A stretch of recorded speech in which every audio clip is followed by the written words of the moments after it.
In the quiet town of Alderbrook, where the clouds hung low and the library smelled like old secrets, there was a boy named Jamie who hardly ever spoke. He wasn't shy exactly, just careful. Words felt heavy in his mouth, like they might fall and break if he let them out the wrong way. So mostly he listened. And in his sixth grade class, listening was a full-time job, especially with kids like Tyler around. Tyler was the kind of kid who liked to find someone quieter than him and turn the volume up on his own voice just to hear it echo. Earth to Jamie, you alive in there? Bet he talks to his books at recess. Do you, book boy? Jamie didn't answer. He just tucked his head a little lower and walked on. But every time Tyler poked fun, it stung like a tiny thorn in his chest. Not enough to cry, just enough to make breathing feel tight.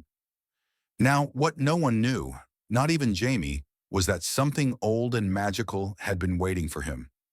It happened on a Wednesday, after another rough day.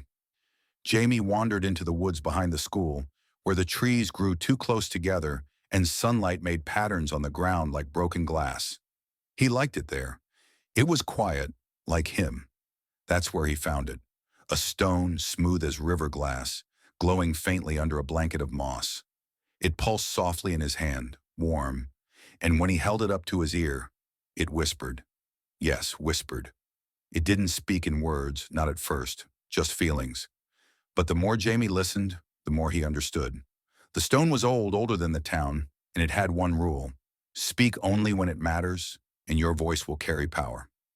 Jamie wasn't sure what that meant, but he kept the stone, slipped it into his pocket, wore it around his neck on a string he made from an old shoelace. And from that day on, strange things began to happen. The next time Tyler tried to tease him, something strange stirred in the air.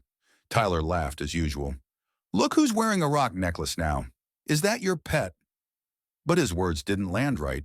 They just sort of faded, like a dream you forget as soon as you wake up. Jamie looked him in the eye.